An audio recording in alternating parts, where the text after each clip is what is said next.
President Trump announced Wednesday that his reciprocal tariff scheme was being paused for 90 days in response to overtures from dozens of countries. But duties on Chinese imports would be heightened to 125% due to a lack of respect from Beijing. Trump, 78, told reporters at the White House that yippy critics and a queasy bond market were factors in his abrupt reversal, while uttering into a hot mic that a massive uptick in stock value has got to be a record as the Dow Jones Industrial Average surged more than 7%. It's up almost 7 percentage points. 2,500 points. Nobody has ever heard of it.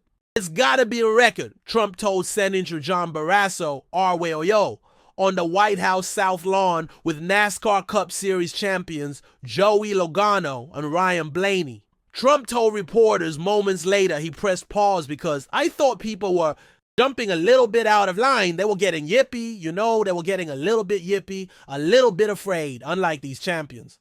I'm honored to have done it. And look, nothing's over yet, the president added. The announcement locks in a 10% tariff rate on most imports, including those from Mexico and Canada, which were initially exempted, Treasury Secretary Scott Bessent said, until July 8th, giving the administration time to hammer out tailor-made deals with interested nations. Bessent predicted earlier this week it could take until June for the administration to finalize one-for-one agreements with nations on trade and other matters. We are going to have something that nobody would have dreamt possible, said Trump, predicting that individual trade talks with countries would work out amazing. A deal is going to be made with China. A deal is going to be made with every one of them.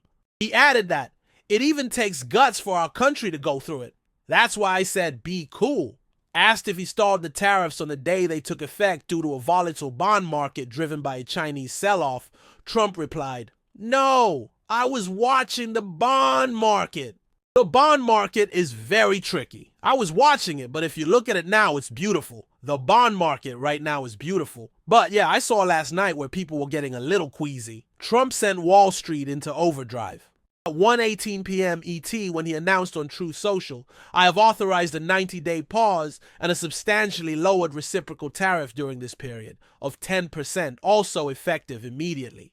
More than 75 countries had contacted the White House to discuss one-for-one trade deals, Trump claimed. But China, who initially got hit with a 34% tariff increase that was raised to 84% at 12:01 a.m. Wednesday, chose to levy the same rate against U.S. goods, leading Trump to escalate the trade war between the world's two largest economies. Based on the lack of respect that China has shown to the world's markets, I am hereby raising the tariff charged to China by the United States of America to 125%, effective immediately, Trump began his post.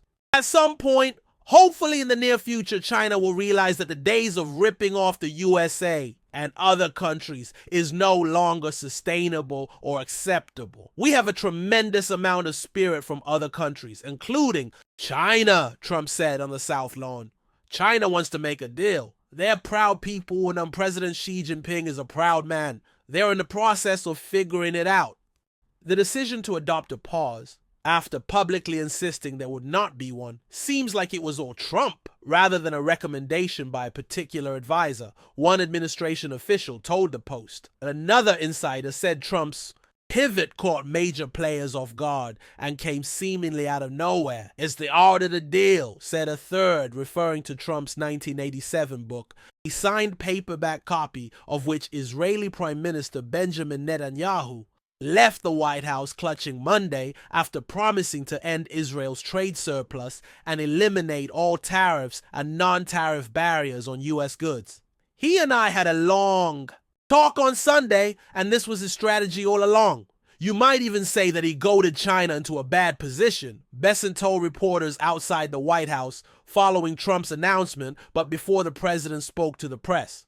They responded, and they have shown themselves to the world to be the bad actors. Trump created maximum negotiating leverage, the Treasury Secretary went on, adding that the president wants to be personally involved in current and future negotiations. Bessent said he was meeting with a Vietnamese delegation later Wednesday for talks to avoid a 46% Trump tariff and had attended a Japanese embassy event Tuesday night where that nation's 24% rate was broached.